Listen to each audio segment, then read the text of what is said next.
മഹാരോഗത്തിന്റെ പിടിയിൽ നിന്നും രക്ഷപ്പെടുത്തിയ യുവാവിന്റെ ജീവൻ അപകടത്തിൽ പൊലിഞ്ഞതിന്റെ സങ്കടത്തിലാണ് കോഴിക്കോട് തണ്ണീർപന്തലിലെ നാട്ടുകാർ. കഴിഞ്ഞ ദിവസം ഓട്ടോ മേഖലയിലെ കമ്പനിക്കായി റീൽസ് ചിത്രീകരിക്കുന്നതിനിടെ മരിച്ച ആൽബിന്റെ നാട് നൊമ്പരക്കടലിലാണ്. മൃതദേഹം ഉച്ചയോടെ വീട്ടിലെത്തിക്കും. 9ാം ക്ലാസ്സിൽ പഠിക്കുമ്പോഴാണ് തണ്ണീർപന്തലിലെ തച്ചിലേരി താഴേക്കുനി സുരേഷ് ബാബുവിന്റെ മകൻ ആൽബിന്റെ ഇരുവൃക്കകളും പ്രവർത്തനം നിലച്ചത്. നാട്ടുകാർ ജനകീയ കമ്മിറ്റി രൂപീകരിച്ച് 40-ലേറെ ലക്ഷം രൂപ ചിലവഴിച്ചാണ് വൃക്ക മാറ്റിവെച്ചത്. അതിനുശേഷം സാധാരണ ജീവിതം നയിച്ചു വരികയായിരുന്നു ആൽവിൻ. 3 മാസം ഗൾഫിൽ പോയിരുന്നെങ്കിലും ചികിത്സയുടെ ഭാഗമായി നാട്ടിലേക്ക് തിരിക്കുകയായിരുന്നു. പിന്നീട് വീഡിയോ ചിത്രീകരണവും എഡിറ്റിംഗും ഹോബിയാക്കിയ ആൽബിൻ അത് തൊഴിൽ മേഖലയാക്കി മാറ്റി. കഠിനമായ തൊഴിൽ ചെയ്യാൻ സാധ്യമാകാത്തതിനാൽ എല്ലാവരും പിന്തുണയ്ക്കുകയും ചെയ്തു.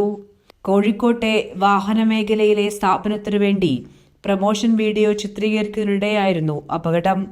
ആൽബിന്റെ മരണം വിശ്വസിക്കാൻ പ്രയാസപ്പെടുകയാണ് ബന്ധുക്കളും നാട്ടുകാരും.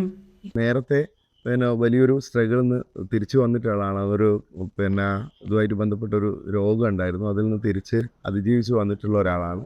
ഇതിനുശേഷം ഒരു പ്രൊമോഷൻ വീഡിയോ ഒരു പാഷനായി എടുത്തുകൊണ്ട് അവർ ഈ ജോലിയിലേക്ക് വരികയും ഒരു കോഴിക്കോട് സ്ഥാപനത്തിൽ നേരത്തെ വർക്ക് ചെയ്തിരുന്നു. എന്നതിന് ശേഷം ഇപ്പോൾ ഗൾഫിലേക്ക് പോയി. അവിടെ നിന്ന് ഇപ്പോൾ ഒരു 2 ആഴ്ച മുന്നെയാണ് തിരിച്ചിവിടെ എത്തിയിട്ടുള്ളത്. വീണ്ടും അവർ എന്ത് ചെയ്യാണ്, ഇപ്പം കോഴിക്കോടുള്ള സ്ഥാപനം 999 ഓട്ടോമോട്ടീവ് എന്ന് പറയുന്ന ഒരു സ്ഥാപനത്തിൽ വീണ്ടും ജോലി ചെയ്യാണ്. അപ്പോൾ അവരുടെ നിർദ്ദേശപ്രകാരമാണ് ഇപ്പോൾ ഇന്ന് രാവിലെ ഒരു ആഡംബര കാറുകളുടെ ഒരു പ്രൊമോഷൻ വീഡിയോ എന്നുള്ള രീതിയിൽ അവർ കോഴിക്കോട് വെള്ളയിൽ വെച്ചിട്ട് വീഡിയോ ഷൂട്ട് ചെയ്യുന്നത്. അതിനിടയിലാണ് ഈ സംഭവം ദാരുണമായൊരു അന്ത്യം നടന്നിട്ടുള്ളത്.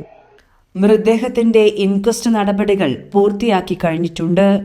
പോസ്റ്റ്മോർട്ടത്തിന് ശേഷം ഉച്ചയോടെ തണ്ണീർപന്തലിലെ വീട്ടിലെത്തിക്കും. കൈരളി ന്യൂസ്, കോഴിക്കോട്.